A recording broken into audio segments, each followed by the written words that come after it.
भेजो।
लेकिन ऐसा तो नहीं है, सिस्टम मुश्किल है जी।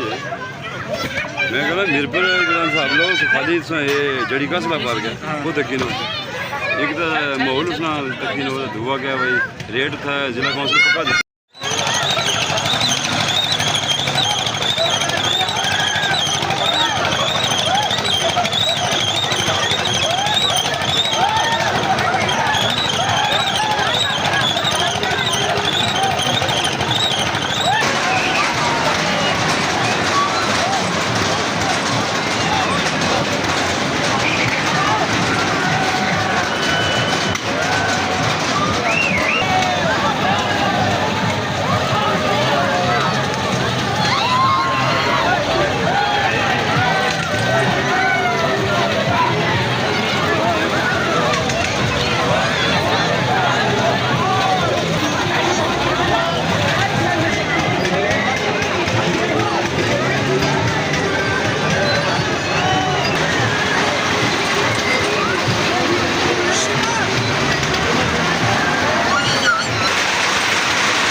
कोई वीडियो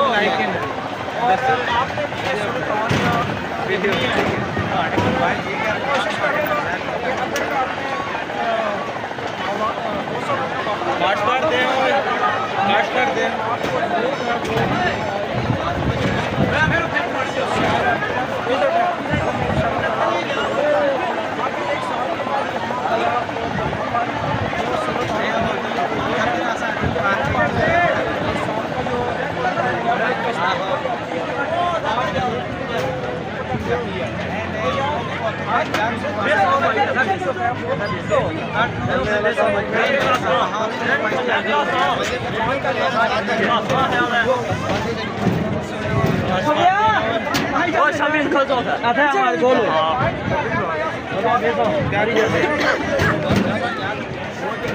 उसके बाद आज तीसरा दिन खत्म करने के बाद हमने सोचा कि चलो वहाँ पर जो है ना कोटली का विज़िट करके तो विज़िट बेसिकली क्योंकि ये जो बच्चों के लिए पार्क है चिल्ड्रन पार्क है ये, लेकिन हमारा जो मकसद था वो ये था कि 1 साल बच्चे थे और दूसरा ये था कि उसमें हम क्या कह रहे थे यहाँ पे इंतजाम किस तरह के हैं और तीसरा यह है कि सबसे बड़ी बात जो है ये जो रिवर व्यू गार्डन पार्क जो है ना ये बिल्कुल दरियाए पुंछ के संगम पे वाक़ है।